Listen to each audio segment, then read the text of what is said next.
AICC అగ్రనేత రాహుల్ గాంధీ ముఖ్యమంత్రి రేవంత్ రెడ్డి చిత్రపటాలకు పాలాభిషేకం భరోసా సాయం అందడం ద్వారా రైతుల ఇళ్లలో ఆనందం వెల్లివిరిసిందన్నారు.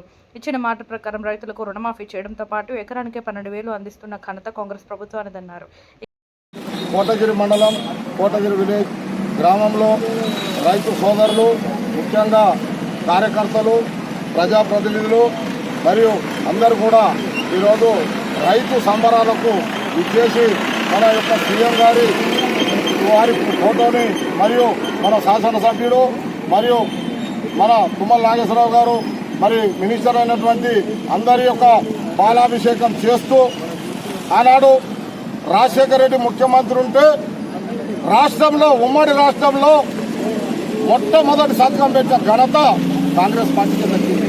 ఎందుకంటే ఆనాడు రైతు రుణమాఫీ అంటే ఒక్క విడతలకు వచ్చినంటే రాజశేఖర రెడ్డి తొలి సంతకము రైతుల పైన పెట్టినటువంటి సంతకము మరియు రైతు పట్ల చిత్తశుద్ధి ఉన్నటువంటి పార్టీ కాంగ్రెస్ పార్టీ. మరి నిన్న ఏదైతే మనం సంబరాలు ముగించుకున్న తర్వాత మనకు 9,000 కోట్ల రూపాయలు, 1-2 కాదు 9,000 కోట్ల రూపాయలు రైతుల ఖాతాలో నేరుగా జమ చేయడం జరిగింది. మనకి ఎన్ని ఇబ్బందులున్నా తెలంగాణ ఏర్పడిన తర్వాత ఆనాడు రాజశేఖర్ రెడ్డి, ఈరోజు మన రేవంత్ రెడ్డి గారు వారి అడుగుదాడలో నడుస్తూ రైతులను ఏ ఇబ్బంది రాకుండా కంటికి రెప్పలాగా కాపాడుకుంటామని చెప్పేసి ఈ రైతు సంబరాలు జరుపుతూ ఉన్నారు. ముఖ్యంగా ధాన్యం కొనుడు కానీ మరియు బోనస్ ఇవ్వడము మొట్టమొదటి పెద్ద మాట. బోనస్ అంటే ఇటువరకు ఏ గవర్నమెంట్ ఉన్నా బోనస్ అనేది రాలేదు.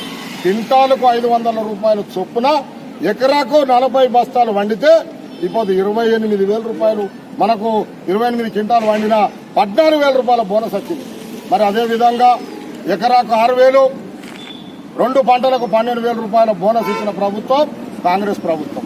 కాబట్టి కాంగ్రెస్ ప్రభుత్వం రైతుల పట్ల అది. మరియు అదేవిధంగా మన డిప్యూటీ సీఎం భట్టి విక్రమార్క గారు మరియు మన శాసనసభ్యులైనటువంటి పోచారం శ్రీనివాసరెడ్డి గారు సలహాదారులుగా, మరియు ఆగ్రో చైర్మన్ గారు మరియు పార్లమెంటు సభ్యులైన షెట్కర్ గారు అందరూ కూడా కలిసికట్టుగా ఈ ప్రాంతానికి డెవలప్ చేస్తామని అందరం కూడా కలిసికట్టుగా పనిచేస్తాం. రైతుకు ఇంకా ముందుకు తీసుకుపోతామని తెలియజేస్తూ మాకు ఇక్కడికి విచ్చేసినటువంటి, మాతో పాటు విచ్చేసినటువంటి మార్కెట్ చైర్మన్ కానీ, సొసైటీ